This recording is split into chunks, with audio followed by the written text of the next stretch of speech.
Well, let's talk about partners versus no partners, because that's a good contrast as well. And you know, they'll have to consider whether they want partners. In my businesses, I had partners, and I liked it. It worked out because it allowed me to do other things sometimes. It allowed me to travel, allowed me to teach, because you could say you're in charge. You're in charge now of Viagogo. Do you have, you know, a team in place that allows you to be here talking to us without the place imploding? It's all me. It's all me. That's what I tell my people every day. Yeah, and they love being called your people. They love being called your people. Yeah, they have to salute and just what you got to do.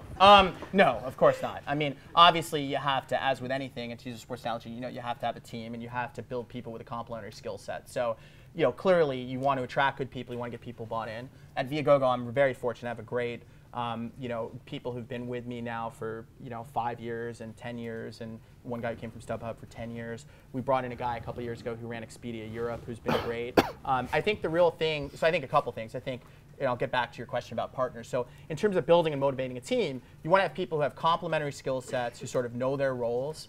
You want to give people, look, everybody is looking in a position to be a member of a team. Generally speaking, in a job or a career or a position, they want two things. They want to enjoy what they do every day, and they want it to be lucrative. Okay? Most people are lucky if they get 1 out of 2. A lot of people are 0 for 2. So if you can give somebody an opportunity where they're going to grow, they're going to get responsibility and be treated well, and they can make good money, that's going to be pretty motivating and pretty fair with people. And then you put people in the right position to succeed, and you have to realize how you prioritize your time. In terms of partnerships, I think, look, I think it's great. Look, I don't think having a partner, not having a partner is a good or bad thing.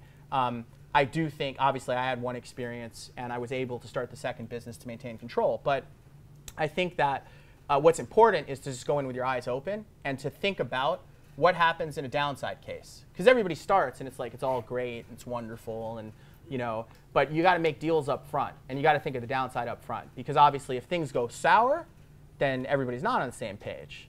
So by definition, the reason you're now having a dispute is because people disagree. So you really got to be careful going in. And I see a lot of, you know, a lot of this also, I'd say, where in seeing business plans and students at business schools and other places where it's like, well, there's 7 founders, you know. That, at some point, that's really unwieldy. You know, how many people do you need? What is everyone doing? But I think if you're clear on role, you're clear on how it's going to work, you're very clear on what can and can't happen, then I think there's no problem with it. I think people get into trouble where it's more loosey-goosey and it's like, you know, Joe's my friend, Sue's my friend, it's all going to be great. I have a handshake and a prayer. That's, you know, because especially once it turns into real money. I mean, look, all you got to do is watch The Social Network.